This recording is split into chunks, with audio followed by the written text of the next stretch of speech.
Hey there. Tonight we're saddling up and riding out onto the great empty plains of the American West.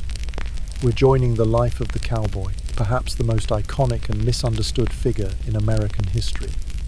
But we're leaving the legends behind. We're not the square-jawed hero in the white hat who is quick on the draw and always gets the girl. We're joining the real cowboy, the overworked, underpaid, and often freezing migratory labourer who was the engine of a vast and brutal industry. We're going to feel the saddle sores, taste the dust of 1,000 cattle, and endure the profound, soul-crushing cold of a night on the open range. We're going to learn why the cowboy's greatest enemies weren't outlaws in black hats, but a sudden blizzard, a panicked cow, or the man hiding in the darkness, ready to steal the herd you've given your life to protect. If this kind of slow, detailed, and immersive history helps you find a bit of peace and quiet, I'd be grateful if you'd like the video and subscribe to the channel, but only if you genuinely find some peace in these stories. And as always, I love to see where our stories reach. Please leave a comment and let me know where you're listening from and what time it is in your part of the world. There's a strange comfort in knowing we're all listening together under the same wide sky. So, dim the lights. If you like it, turn on a fan for that steady ambient hum. Settle in deep, and let's ride out into the long, cold night of the cattle drive. Part 1. The Roundup. A dusty, brutal ballet. Before the long drive, there is the Roundup. It is the chaotic, violent, and absolutely essential first act of this frontier drama. It is where your journey begins. Not with a noble ride into the sunset, but in a choking, swirling cloud of dust and fear. It is early spring in South Texas. The land is a vast, unfenced ocean of thorny brush, cactus, and grassland. And scattered across this immense territory are 10,000 head of Texas longhorn cattle. They are not the docile, domesticated cows you might imagine. They are wild, rangy, and dangerous creatures. Their horns can be 6 feet from tip to tip, sharp as daggers. They are suspicious, ornery, and prone to sudden, explosive violence. Your job, and the job of 24 other cowboys, is to find them, gather them, and sort them. The work begins before dawn. You are in the saddle, your horse already edgy and alert. The air is cool, but you know that in a few hours the Texas sun will be a merciless, punishing hammer. You and the other riders spread out, covering a vast territory. This is not a gentle herding process, it is a hunt. You ride hard through the thick, thorny brush that tears at your clothes and your skin. You are constantly watching for snakes, for washes where your horse could break a leg, for the sudden charging fury of a protective mother cow. When you find a group of longhorns, you have to push them, to force them out of the thick brush and towards a central gathering point. This is dangerous, high-speed work. You and your horse move as one, cutting, turning, anticipating the cattle's every move. Your horse is your partner in this dance, a highly trained and intelligent animal that knows its job as well as you do. Without a good cow horse, you are useless, or worse, dead. The dust is the first thing that tries to kill you. It is a constant, choking presence. It is kicked up by thousands of hooves, a thick, alkaline cloud that coats your skin, your clothes, your throat. You tie a bandana over your face, but it does little good. You breathe dust, you eat dust, you see the world through a gritty, brown haze. At the end of the day, you will spit up muddy phlegm. This dust, over time, will settle in your lungs and give you a permanent, hacking cough. Then there is the noise, the constant lowing, bawling, and bellowing of thousands of cattle, the shouts of the cowboys, the thunder of hooves. It is a deafening, chaotic symphony that will ring in your ears long after the day is done. After days of this grueling work, the great herd is gathered. It is a writhing, churning sea of horns, hides, and fear. Now, the second phase of the roundup begins, the cutting. You have to ride into this dense, dangerous mass of cattle and separate the ones that belong to your outfit from the ones that belong to other ranchers. This requires a horse of incredible skill and courage. The cutting horse can turn on a dime, can stop in an instant, can anticipate a cow's move before it even makes it. You are barely a rider at this point. You are just trying to stay in the saddle as your horse engages in a one-on-one battle of wills with a 1,000-pound beast. The risk of being crushed between two angry steers, of being gored by a stray horn, is immense. Once the cattle are sorted, the branding begins. This is perhaps the ugliest part of the job. The young, unbranded calves are roped and dragged, bawling and struggling, to a fire where the branding irons are glowing red hot. The calf is thrown to the ground and held down. The hot iron is pressed into its flank. The smell of burning hair and flesh fills the air, a sickening, unforgettable stench. The calf screams, a sound of pure agony. It is a brutal, necessary act of ownership. This goes on for weeks. It is a blur of dust, sweat, fear, and pain. You work 16-hour days. You fall into your bedroll at night, too exhausted to eat, and you rise again before the sun. Your body is a collection of aches, bruises, and scratches. Your mind is numb with fatigue. This is the reality that precedes the great cattle drive. It is not a heroic adventure. It is a dusty, bloody, and brutal piece of industrial labor. You are a factory worker on an assembly line of flesh and bone. The roundup is the process of turning wild, free creatures into a commodity. And it is a process that grinds down both the cattle and the men who herd them. By the time the herd is ready to head north, you are already weary to your very soul, and the real journey has not even begun. A cowboy's life is one of constant motion, of rootless wandering. He owns very little, but the few things he does own are not just possessions. They are essential tools for survival, extensions of his body and his skill. His entire kingdom can be packed on the back of a horse. Let's start with the most important item, the one that defines him more than any other, his saddle. A good saddle is a cowboy's throne, his office, and his most valuable piece of property. It is not the light, simple English saddle you might imagine. It is a heavy, complex piece of equipment, built on a sturdy wooden tree and covered in thick, durable leather. A good saddle costs a fortune, often more than the horse it sits on. A cowboy might be paid $30 a month, and his saddle could easily be worth $40 or $50. It is the single biggest investment he will ever make. The saddle is designed for work. It has a high pommel, or swell, in the front, and a high cantle in the back, which provides security and support during the violent, sudden movements of cutting or roping. The most prominent feature is the saddle horn, a sturdy, leather-wrapped projection that is not for holding on. It is a tool, an anchor. When a cowboy ropes a 1,000-pound steer, he wraps his rope around the horn, using the strength and stability of his horse to control the massive animal. A poorly made saddle horn could snap, resulting in disaster. The saddle is also his toolbox. It is adorned with straps, rings, and ties for carrying his gear, his rope, his canteen, a slicker, a waterproof coat, and maybe a rifle. He spends almost his entire waking life in this saddle. It becomes molded to his body, a familiar, comfortable, and absolutely essential piece of his existence. A man without a horse is a fool, but a man without a saddle is not a cowboy at all. Next is his rope, his lariat. It is not just a piece of rope. It is a precise and versatile tool. It is usually made of braided rawhide or grass, and it is stiff enough to hold a loop, but flexible enough to be thrown with accuracy. He uses it to rope calves for branding, to catch a fresh horse from the remuda, the herd of spare horses, to pull a cow out of a muddy bog, or even to create a makeshift corral. A cowboy's skill with a rope is a measure of his competence. His boots are another specialized tool. They are not designed for walking. In fact, they are terrible for walking. They have high, underslung heels, designed to keep his foot from slipping through the stirrup. They have a pointed toe, to make it easier to find the stirrup quickly. And they have a slick leather sole, so that if he is thrown from his horse, his foot will slide out of the stirrup easily, preventing him from being dragged to his death.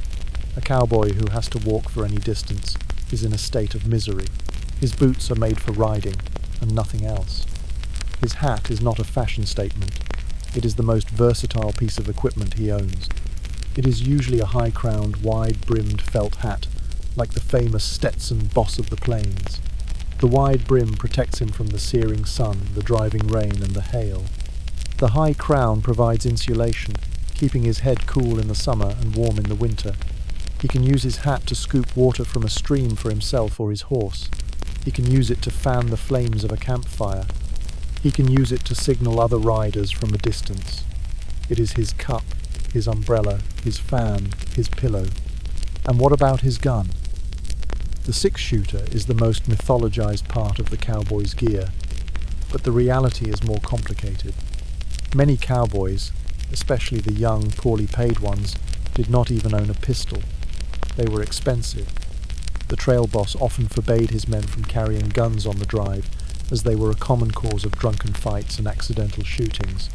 The real weapon of the cattle drive was the rifle, or the shotgun, carried in a scabbard on the saddle, used for hunting, for protection against predators, and in the rare case of a fight with rustlers or hostile Indians. The pistol was more a tool of the town than of the trail. This is the cowboy's small, portable kingdom. A saddle, a rope, a hat, a pair of boots, a bedroll, and a change of clothes. Everything he owns can be carried on his horse. He is a man of profound self-reliance, but his self-reliance is entirely dependent on this small collection of carefully chosen, highly functional tools. They are the instruments of his trade, the symbols of his identity, and the keys to his survival in the vast, empty wilderness of the American West. A cattle drive is not a chaotic, wandering mob. It is a highly organized mobile operation, a dusty kingdom with a rigid hierarchy and a clear division of labor. The herd, which can number up to 3,000 head of cattle, moves like a great, slow-moving river, and every cowboy has his specific place in the current. At the head of this great enterprise is the trail boss. He is the king of this temporary kingdom. He is usually an older, more experienced man, chosen by the cattle owner for his knowledge, his toughness, and his leadership. He is responsible for everything: the safety of the men, the health of the herd, the navigation of the trail. He makes every decision. He decides when to start, when to stop, where to cross the river, what to do in a storm. His authority is absolute. To question his orders is to risk being fired and left on the foot on the open prairie, a virtual death sentence. He rides ahead of the herd, scouting the trail, looking for water, grass, and danger. He is a man who carries an immense weight of responsibility, and it shows in the hard, wary lines of his face. Just behind the trail, boss ride the point riders. These are the most experienced cowboys. Their job is to guide the front of the herd, to direct the lead steers. It is a position of honor and skill. They set the pace of the drive, usually a slow, steady walk of 10 to 15 miles a day. A faster pace would cause the cattle to lose too much weight, and weight is money. On either side of the long column of cattle are the swing and flank riders. Their job is to ride along the sides of the herd, keeping it from spreading out too much, pushing back the cattle that try to wander off. It is constant, repetitive work, riding back and forth, keeping the great river of cattle flowing between its invisible banks. And then there is the worst position on the drive, the position for the youngest, most inexperienced cowboys, the position for you. It is called the drag. You ride at the very back of the herd. Your job is to push along the stragglers, the old, the weak, the sick, the stubborn cows and their calves. It is the most difficult and the most disgusting job on the trail. You live in a permanent, choking cloud of dust. The dust kicked up by 3,000 head of cattle and 24 horses all flows back to you. It is a thick, acrid fog that coats your skin, your clothes, your horse. You cannot see. You cannot breathe. You tie your bandana over your nose and mouth, but it does little good. You are constantly coughing, your lungs filling with the fine, gritty powder. At the end of the day, you will look like a grey ghost. Your face, a mask of dirt, your eyes red and raw. The drag is a noisy, miserable place.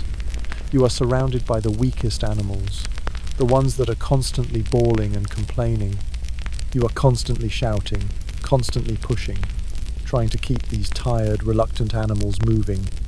It is a thankless, miserable, and utterly essential job.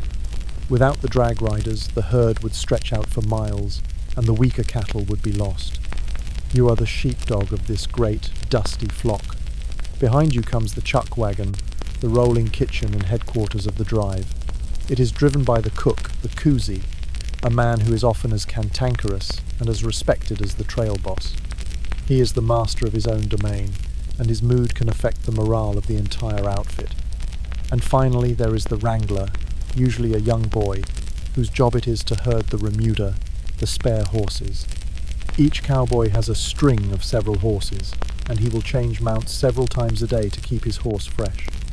The wrangler is responsible for keeping this herd of valuable horses together and moving along with the drive.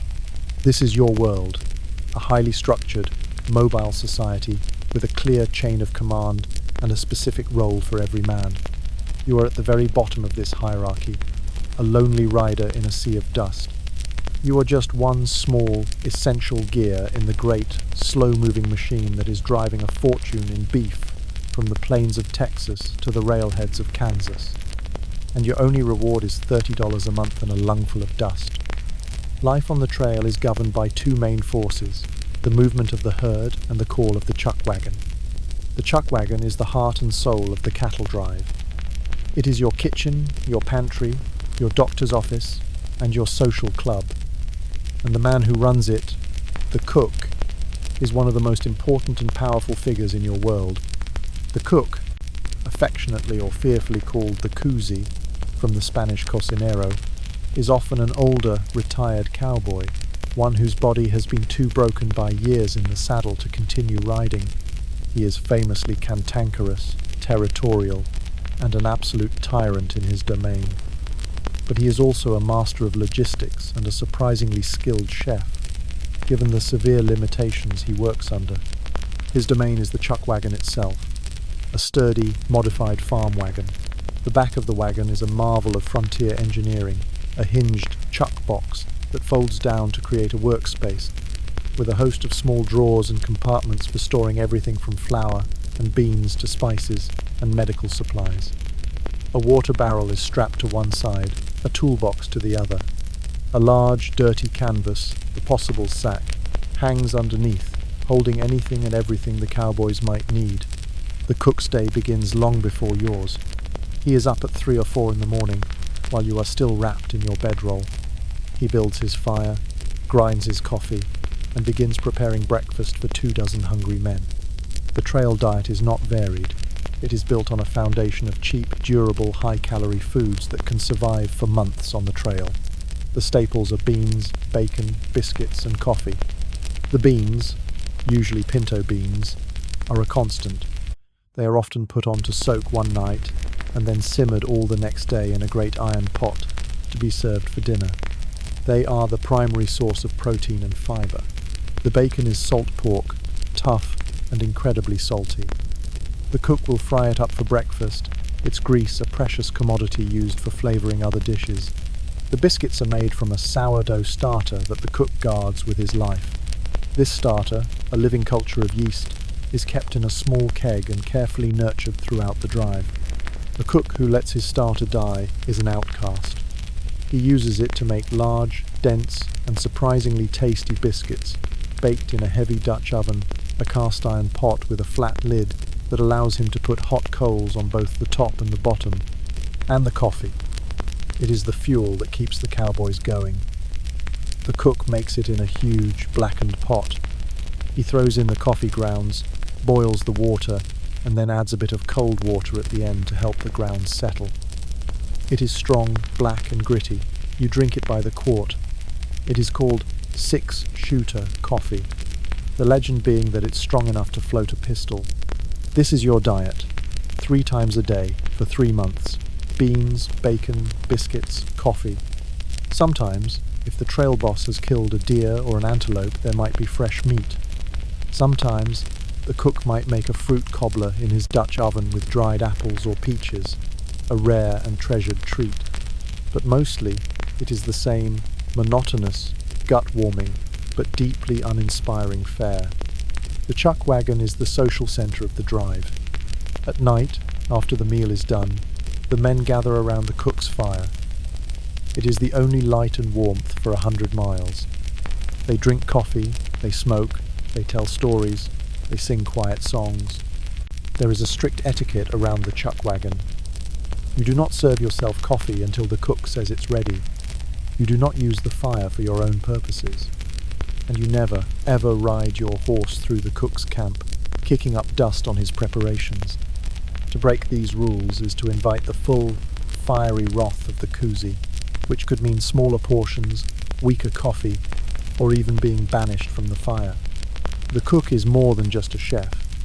He is the camp's doctor, dispensing rough and ready medical care from the supplies in his chuck box. He is the camp's barber, banker, and mailman. He is the keeper of the camp's morale. A good cook can make a hard drive bearable. A bad cook can make it a living hell. As you ride in from a long, dusty day in the saddle, the sight of the distant chuck wagon, the smell of wood smoke and coffee on the air, is the most beautiful sight in the world.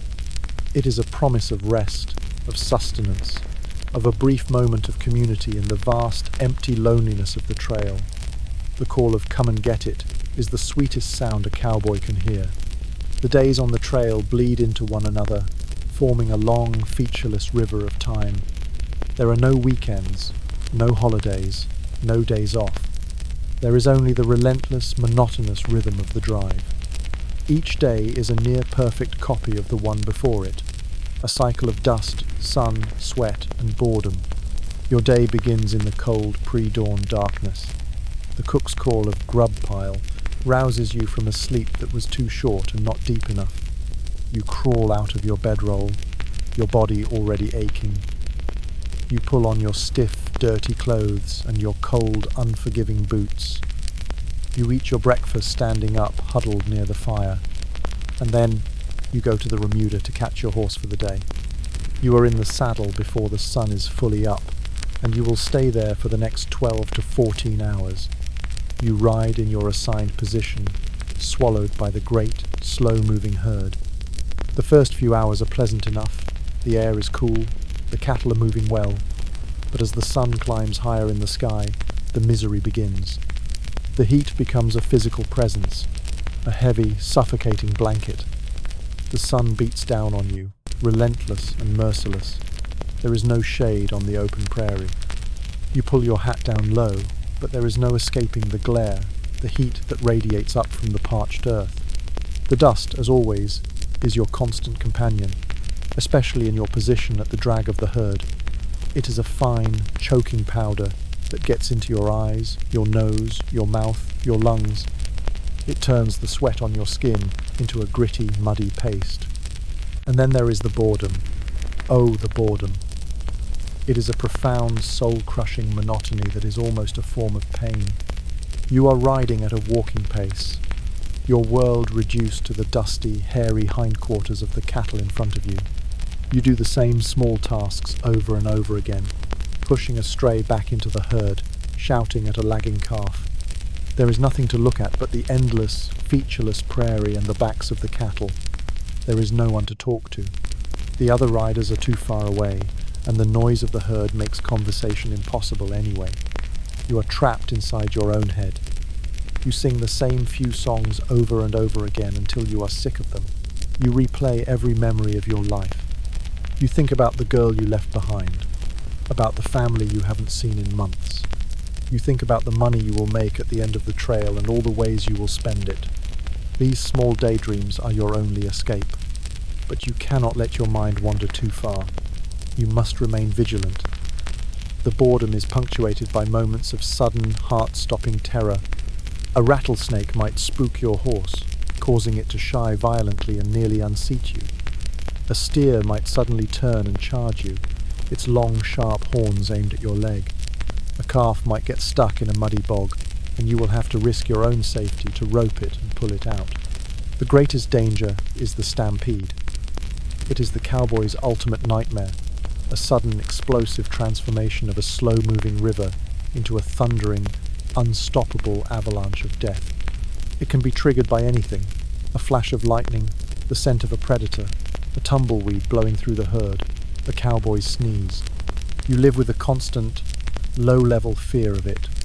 You are always watching the cattle, looking for signs of nervousness, of panic. You are always listening for the sound that means your world is about to end. So you ride on, trapped in this strange limbo between crushing boredom and mortal terror. The sun crawls across the sky. The hours pass with an agonizing slowness. Your body aches. Your mind is numb. You are a prisoner in the saddle, a man sentenced to an endless, dusty purgatory. And your only hope is the setting of the sun, the call of the chuck wagon, and the brief, troubled sleep that will give you just enough strength to do it all again tomorrow. Part 2. A thundering nightmare. It happens on a hot, sticky afternoon, under a sky the colour of a fresh bruise. The air is heavy, still, and charged with electricity. A thunderstorm is brewing on the horizon. The cattle can feel it. They are restless, nervous. They shift and mutter, their heads up, their nostrils tasting the air. The whole herd is a coiled spring of anxiety. You are riding flank, trying to keep the edge of the herd from spreading out. You are tense, your hand resting on your saddle horn, your eyes constantly scanning the cattle, looking for the first sign of trouble. And then it comes.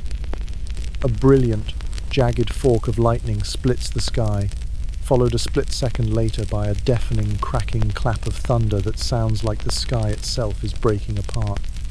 The reaction of the herd is instantaneous and absolute.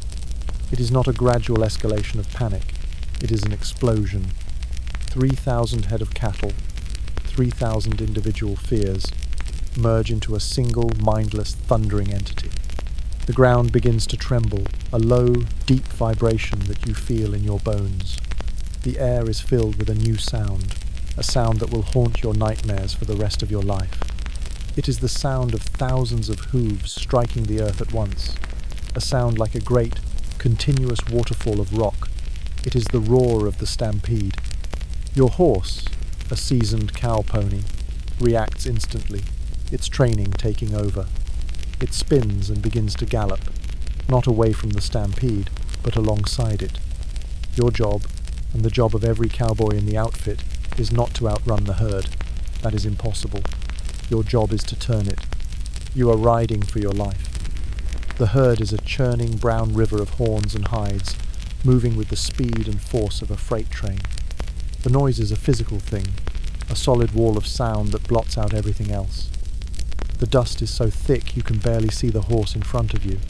You ride at a full, desperate gallop, your face inches from the horns of the nearest steer. If your horse stumbles, if it steps in a prairie dog hole, you will go down. And to fall in front of a stampede is to be erased from existence. You will be trampled into a red, unrecognizable pulp in a matter of seconds. The trail boss is at the front, shouting orders that you cannot hear. He is trying to get to the head of the stampede, to turn the lead steers. The theory is that if you can turn the leaders, the rest of the herd will follow, and the stampede will eventually turn in on itself and begin to run in a circle, a process called milling. So you ride, pushing your horse to its absolute limit. You are shouting, screaming, waving your hat, anything to get the attention of the cattle on the edge of the herd, to try to push them, to turn them. It is a chaotic, terrifying, and strangely beautiful ballet of horsemanship. You and the other cowboys are like small, brave boats trying to steer a great, blind, thundering tide. You see a young cowboy, one of the new boys, go down. His horse stumbles. He disappears under the sea of hooves. There is no scream. He is just gone. You feel a wave of nausea, of cold, gut-wrenching fear. But you cannot stop. You cannot hesitate. To do so would be to share his fate. You ride on, your lungs burning, your heart a wild drum against your ribs. The storm has broken. Rain is falling in hard, driving sheets, turning the dust to a slick, treacherous mud. After what feels like an eternity, you begin to feel a change. The herd is beginning to turn. The relentless forward momentum is starting to curve. The cowboys at the point have reached the leaders. They have done it. The herd begins to mill, a great, swirling, bawling vortex of exhausted and terrified animals. The immediate danger is over, but the work is not. You have to ride circle around the milling herd for hours until they are calm enough to be bedded down again. You are soaked to the skin, shivering with cold and the aftermath of adrenaline. When the herd is finally quiet, you gather to assess the damage. You are missing 100 head of cattle, scattered for miles across the prairie, and you are missing one man. You find what is left of him the next morning. You bury him in a shallow grave, wrapped in his bedroll. You say a few quiet words, and then you have to move on. The trail boss makes a notation in his logbook. You spend the next 2 days gathering the scattered cattle, and then the great, slow, monotonous drive continues. But something has changed. The fear is closer to the surface now.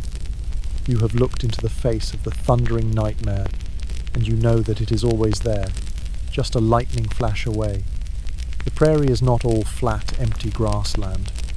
It is cut by rivers, great and small, and every river is an obstacle, a test, a potential disaster.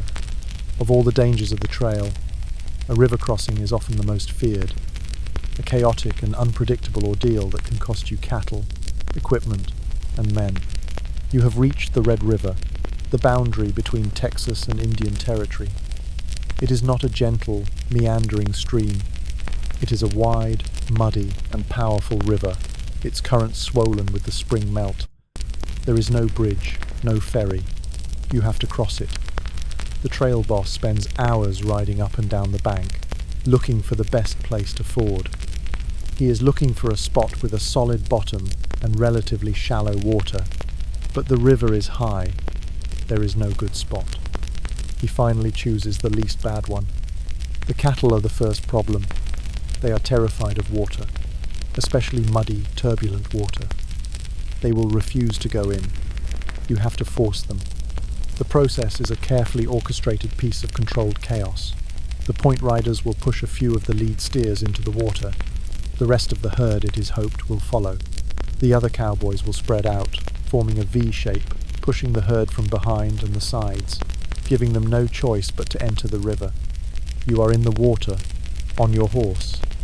The current is strong, pulling at your horse's legs. The water is cold and brown. Your horse is swimming, its head held high, its eyes wide with effort and fear. You are trying to keep your seat, trying to keep your balance, trying to keep the cattle moving. The herd is a great, struggling, bawling mass in the water. The noise is deafening. The cattle are panicking. Some try to turn back. Others just swim in circles. The stronger ones push the weaker ones under. The river bottom is treacherous.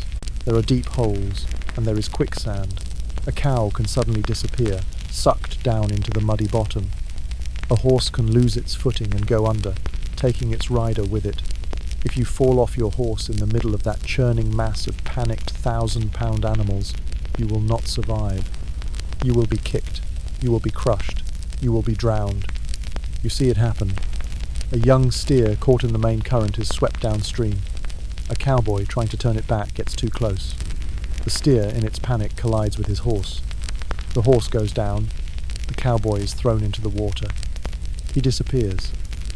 You see his hat float for a moment, and then it is gone. There is nothing anyone can do. You are fighting your own battle. You are trying to keep a group of cattle moving toward the far bank. Your horse is struggling. You can feel its powerful muscles trembling with exhaustion. You talk to it, you encourage it. You become one with its struggle. After what feels like a lifetime of cold, fear, and chaos, you feel your horse's hooves touch solid ground. You have reached the far bank. You are soaked, shivering, and utterly exhausted. But you are alive. You and the other cowboys work for hours, pushing the last of the struggling, terrified cattle out of the water. When it is over, you gather to take stock. You have lost 50 head of cattle, drowned or swept away. You have lost a wagon, the cook's precious chuck wagon, which capsized in the current. Its contents your food for the next month lost to the river. And you have lost a man. You stand on the north bank of the Red River, a silent, grim, and depleted group. The river flows on, muddy and indifferent, having exacted its toll. There is no time to mourn. There is no time to rest. You have to get the herd moving again. You have to get to Kansas. The trail continues, but the river has left its mark on you. It has reminded you that the frontier has 1,000 ways to kill you, and that water, the source of life, can be as deadly as a bullet or a blizzard. You are a little harder now, a little colder, a little more empty. The river has taken a piece of you with it, and it will never give it back. You have ridden all day under a vast blue sky, but as the sun sets, a change comes over the prairie. A line of dark, menacing clouds appears on the northern horizon. The wind shifts, and it carries with it a sudden, biting cold. The old-timers know this sign. It is a blue norther, a fast-moving cold front that can cause the temperature to drop 50 or 60 degrees in a matter of hours. The easy warmth of the afternoon is a distant memory. The cold that descends upon the plains is a physical, invasive thing. It is a wet, bone-deep cold, driven by a relentless, howling wind. It cuts through your thin wool shirt and your canvas jacket as if they were not there. Your work is not done. The cattle are restless, spooked by the sudden change in the weather and the sound of the wind. The herd must be guarded all night, or they will scatter to the four corners of the prairie. It is your turn for night guard duty. You and another cowboy ride out to relieve the men who have stood the first watch. You will ride in a wide, slow circle around the bedded-down herd for 2 long, miserable hours. This is the loneliest and often the most dangerous job on the drive. The darkness is absolute. The clouds have blotted out the moon and the stars. You cannot see your hand in front of your face. You navigate by instinct, by the feel of the land under your horse, and by the sound of the cattle. The cold is a living entity. It numbs your fingers and toes. It freezes the moisture in your mustache and beard into a mask of ice. You pull your hat down low, you turn up your collar, you huddle deep into your saddle. But there is no escape. The wind finds every seam, every opening in your clothes. You begin to shiver, a deep, uncontrollable shaking that racks your entire body. Hypothermia is a real and constant danger. Your horse is miserable too. It turns its back to the wind, its head hung low. You pat its neck, murmuring quiet words of encouragement. Your survival is tied to this animal. If your horse stumbles and falls in the dark, you could be seriously injured, left to freeze to death on the open prairie. The herd is a great, dark, breathing mass in the center of your circle. They are on their feet, nervous and unsettled. They shift and mutter, their horns clashing in the dark. A stampede is a hair trigger away. A sudden clap of thunder, a flash of lightning. The scent of a wolf on the windany of these could send them into a blind, unstoppable panic. Your job is to keep them calm. And you do this in a strange and beautiful way. You sing to them. You are not a professional singer. Your voice is rough, off-key, cracked with cold, but you sing. You sing old, sad songs, hymns, mournful ballads. Your voice is not for entertainment, it is for reassurance. The sound of a human voice, calm and steady, has a soothing effect on the nervous cattle. It tells them that a guardian is watching over them, that all is well. So you circle the herd in the freezing dark, your lonely voice a thin, fragile thread of sound against the howling of the wind. "Oh, bury me not on the lone prairie," you sing, your breath turning to smoke in the frigid air, where the wild coyotes will howl o'er me. The song is a prayer, a lullaby, a cry of loneliness. It is a way of keeping the cattle calm, but it is also a way of keeping yourself sane, of filling the vast, terrifying emptiness of the night with a small human sound. You are cold, you are tired, you are profoundly alone. You are a sentinel, a guardian, a shepherd. You are a man engaged in a quiet, heroic struggle against the cold, the dark, and the ever-present threat of chaos. The 2 hours of your watch feel like a lifetime. You lose all sense of time, all sense of self. You are just a cold, shivering point of consciousness, circling a herd of nervous animals in the heart of a great, freezing storm. When your relief finally rides out to meet you, his shadowy form emerging from the darkness, the feeling is one of almost religious deliverance. You ride back to the faint, distant glow of the campfire. You stumble from your saddle, your legs so numb you can barely stand. You pour yourself a cup of boiling hot coffee. The hot liquid feels like life itself returning to your body. You crawl into your bedroll, pulling the thin blankets over you. You will not get warm, but you will get a few hours of fitful, shivering sleep before you have to rise at dawn and do it all again. You have survived another freezing night on the frontier, and you know with a weary certainty that there will be many more to come. The cold, the storms, the stampedestes are the honest dangers of the trail. They are forces of nature, impersonal and without malice. But there is another kind of danger that haunts the long nights, a danger that is quiet, cunning, and human. The rustler. He is not the bold outlaw of the dime novels, the leader of a great gang who rides into your camp with guns blazing. That is a fantasy. The real rustler is a shadow, a whisper, a wolf that walks on two legs. He is often a former cowboy himself, a man who knows the rhythms of the trail, the habits of the herd, and the weaknesses of the men who guard it. He knows that a direct confrontation is foolish. His work is done with stealth and patience. The threat of rustlers adds a new layer of tension to the drive. It turns the vast, empty prairie from a place of natural danger into a place of human menace. Every distant rider on the horizon, every strange campfire in the night, becomes a potential threat.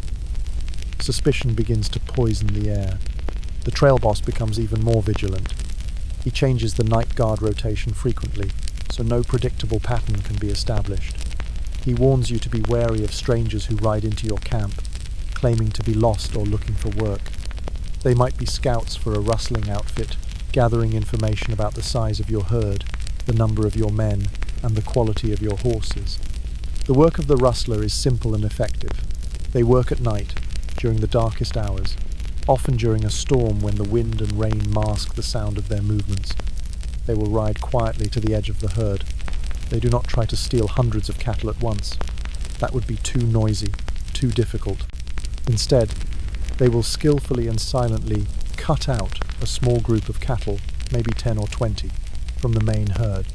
They use their expert knowledge of cattle behavior to ease the animals away without spooking the others.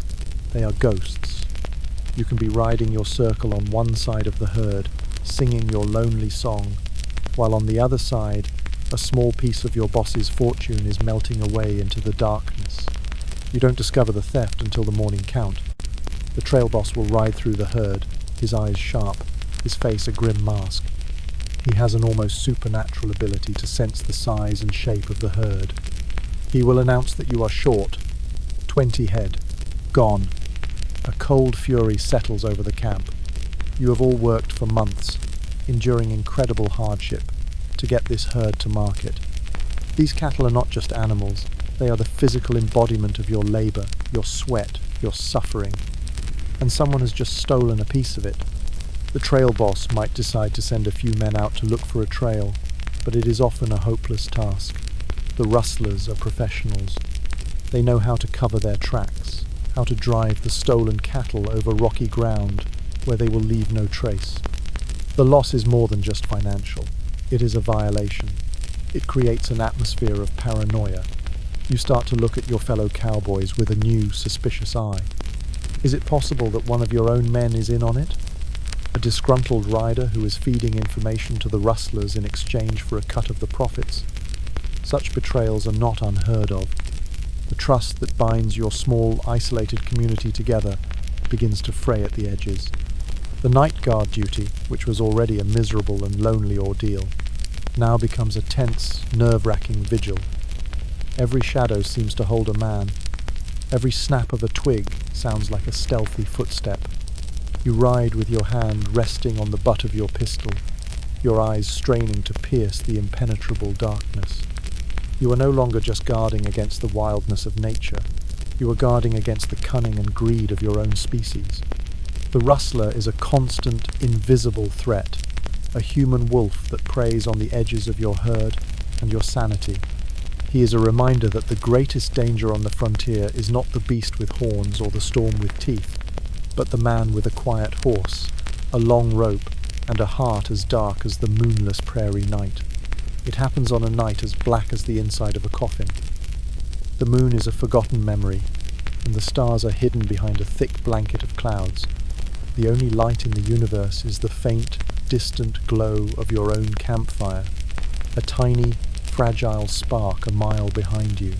You are on the last watch, the one just before dawn, the time when exhaustion is a physical weight and the world seems to be holding its breath.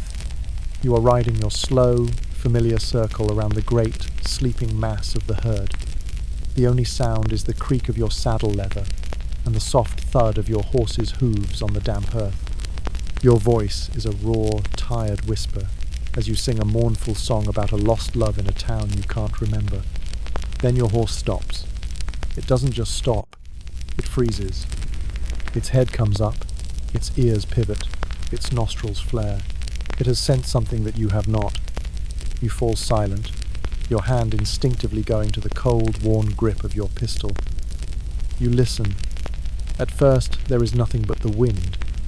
Then you hear it, a sound that does not belong, a soft, unnatural sound, a muffled click, the sound of a shod horse stepping on a loose rock. And it came from the wrong direction. It came from within the herd. A cold dread washes over you. This is not a wolf. This is not a coyote. This is something else. You pull your horse back, away from the herd, into the deeper darkness. You are trying to become invisible. Your heart is pounding a frantic rhythm against your ribs. You know you are supposed to ride back to camp and wake the trail boss. That is the smart thing to do. That is the safe thing to do. But there is no time. And there is a stubborn, foolish pride in you. This is your watch. This is your responsibility. You dismount, keeping your horse between you and the herd. You whisper a soft command to it, telling it to stand. You pull your pistol. The click of the hammer being cocked sounds like a cannon shot in the profound silence. You begin to move on foot, slowly, cautiously, towards the place where you heard the sound. You are a ghost, your boots making no sound on the soft earth. The darkness is so complete that you are navigating by memory and by the dark, looming shape of the herd. You see a flicker of movement, a shape that is darker than the surrounding darkness. A man on horseback, moving slowly, quietly, through the cattle. He is cutting out a small group, easing them toward the edge of the herd. He is a rustler, and he is not alone. You see another dark shape, and then another. There are 3 of them. You are one man. You are outmatched. The smart move is to retreat, to run. But the anger, the violation, the fury at these thieves who are stealing your labor, your sweat, your life overwhelms your fear.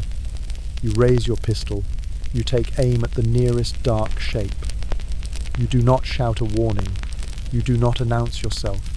This is not a duel of honor. This is an extermination. You fire. The muzzle flash is a blinding, instantaneous sun that shatters the darkness. The roar of the pistol is a physical blow. For a split second, you see the scene illuminated in stark, brilliant detail. The shocked face of the man you shot at, the terrified eyes of the cattle, the other 2 rustlers turning toward you. And then the world erupts into chaos. The cattle, jolted from their sleep by the gunshot, explode into a panic. The ground begins to tremble.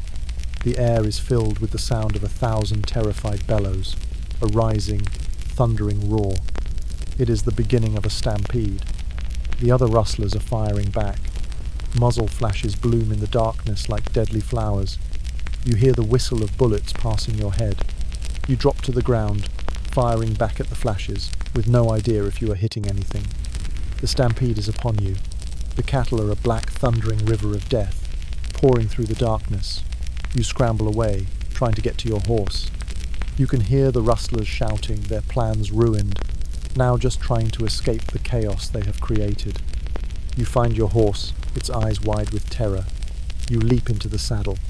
The other cowboys, woken by the gunshots, are riding in from the camp, shouting, firing their own guns into the air, trying to turn the stampede. The night is a nightmare of noise, confusion, and terror. You are riding for your life, caught between the rustlers' bullets and the crushing hooves of the stampede. The fight is over in minutes. The rustlers, under the cover of the chaos, have vanished into the night. The stampede is eventually turned, the herd brought back under control. The sun begins to rise on a scene of devastation. Several cattle have been trampled to death. You find the body of one of the rustlers, his face frozen in a look of surprise. You shot better than you thought. You are alive. Your hands are shaking so badly you can barely hold your coffee cup. You have faced the shadow in the dark, and you have survived. But you are not a hero. You are just a tired, terrified man who has been reminded that the long, cold night of the frontier is full of predators, and that the most dangerous ones look just like you. Part 3. The end of the trail. The gates of hell and heaven. After 3 long, grueling months, you see it. It is not a mountain range or a great river. It is the smoke from a dozen coal-fired train engines, rising into the clear Kansas sky. It is the end of the trail. You have reached a cattle town, a place like Dodge City or Abilene, and the feeling is one of almost religious ecstasy. The herd is driven to the great stockyards near the railroad tracks. Here they are counted, sold to the cattle buyers from Chicago, and loaded onto the waiting cattle cars. Your job is done. The great river of cattle has reached its destination. The trail boss receives a great sum of money from the buyer. And then comes the moment you have been dreaming of for 1,000 dusty miles. You get paid. The trail boss calls each of you forward. He hands you your wages for 3 months of labor. It is a thick stack of cash, maybe $100. It is more money than you have ever held in your hands at one time. It feels heavy, powerful, real. You are no longer a poor, dusty, and exhausted laborer. You are a king. And now, you and the other cowboys are released from the iron discipline of the trail. You are free. You ride into the cattle town, and it seems like a vision of paradise. The town is a single street, lined with saloons, gambling halls, dance halls, and brothels. It is a town built for one purpose: to separate a cowboy from his money as quickly and as efficiently as possible. Your first stop is the bathhouse. You pay $1 for a tub of hot water and a bar of real soap. You soak for an hour, scrubbing away the layers of dirt, sweat, and grime that have accumulated over 3 months. You watch the water turn black. It is a baptism, a washing away of the trail. Next, you go to the barber. You get a shave, a haircut. The feeling of a sharp razor on your skin, of clean scissors in your hair, is a luxury so profound it is almost painful. Then you go to the general store. You buy a new set of clothes. Not the rough, durable work clothes of the trail, but a fancy shirt, a new pair of trousers, maybe even a flashy vest. You throw your old, stinking, lice-infested trail clothes into the street. You are a new man. And now you are ready to see the elephant, the cowboy term for experiencing all the temptations the town has to offer. You walk into the first saloon. The noise, the lights, the music, the smell of whiskey and perfumate is an overwhelming sensory feast after the silence and monotony of the prairie. You have your first drink of real whiskey. It is not the rot gut of the trail camps. It is smooth and warm. It feels like liquid gold. You have another, and another. The exhaustion, the loneliness, the fear of the last 3 months begins to melt away in a warm, golden haze. You eat a real meal. A thick steak, fried potatoes, a piece of pie. The food is so rich, so flavorful, so different from the endless beans and bacon, that it is a revelation. The town is a blur of pleasure and sensation. You gamble at the faro tables. The thrill of winning or losing a month's wages on the turn of a card, a welcome antidote to the crushing boredom of the trail. You go to the dance halls, where you pay a woman a dime to dance with you. The simple, non-transactional touch of a woman's hand after months of rough, masculine company is a powerful, intoxicating thing. You are alive. You are free. You are rich. This is your reward. This is what you have worked for, what you have endured for. This is heaven, but it is a fool's paradise. The town is designed to fleece you. The whiskey is watered down. The card games are rigged. The women's affection is for sale. Every hand is out for a piece of your hard-earned wages. You are a man who has been starved of every pleasure, and you are now gorging yourself at a banquet of vice. You have no discipline, no restraint. You drink too much. You gamble too recklessly. You spend your money with a wild, desperate abandon. The night becomes a long, chaotic blur. You get into a fight. You wake up in an alley, your head pounding, your pockets empty. In the space of 24 or 48 hours, you have blown your entire stake. The $100 that you worked 3 months to earn is gone, vanished into the coffers of the saloon keepers, the gamblers, and the pimps. You are broke. You are hungover. You are filled with a deep, bitter sense of shame and regret. The brief, glorious feeling of being a king has been replaced by the familiar, cold reality of being a poor, desperate man. The dream is over. The town, which seemed like paradise just a day ago, now looks like a cheap, tawdry and cruel joke. There is nothing left for you here. So, you sell your fancy new clothes for a pittance. You find a trail boss who is gathering a herd to take back south for the winter. You sign on. You are a cowboy once again. You ride out of town, your head aching, your soul empty. You are heading back to the same life of hardship, of loneliness, of dust. You have seen the elephant, and it has trampled you. This is the cycle of the cowboy's life. A year of brutal labor for a few days of glorious, self-destructive, and ultimately empty release. It is a kind of freedom, yes, but it is the freedom of a man on a treadmill, forever running, but never getting anywhere at all. And so, the cattle drive ends, and another begins. The cowboy, the great, iconic figure of American freedom, rides back into the wilderness, his pockets empty, his heart full of a quiet, familiar ache. Was he truly free? Or was he just a different kind of slave, bound not by chains but by the endless, open horizon? The myth of the cowboy is a powerful one. He is the self-reliant individual, the master of his own destiny, a man who lives by his own code in a land without laws. He is the embodiment of the American spirit. But the reality, as we have journeyed through tonight, was something else entirely. The real cowboy was a low-wage, migratory worker in a vast, brutal and capitalist industry. He was a man who endured incredible hardship, extreme weather, constant danger, and profound loneliness for $30 a month in a lungful of dust. His life was not one of adventure, but of monotony. His freedom was the freedom to be poor, to be cold, to be hungry, and to die an anonymous death on a vast, empty plain. His story is not a romance. It is a labor history. It is the story of the anonymous, expendable men who fueled the great post-Civil War economic boom, who drove the herds that fed the growing cities of the East, who created immense wealth for the cattle barons of Texas and the investors of London, and who were left with nothing but their saddle, their scars, and their songs. Tonight, as you settle into the profound comfort and safety of your own bed, think of him. Think of the young man, huddled in his thin bedroll on the frozen ground, singing a quiet, mournful song to a herd of nervous cattle, his voice a tiny, human sound against the great, howling silence of the American night. Think of the quiet courage, the sheer endurance it took to live that life, day after day, year after year. The cowboy is the ghost that haunts the American imagination, but let us remember him not as the heroic gunslinger of the movies, but as he truly was. A lonely rider, a working man, a survivor.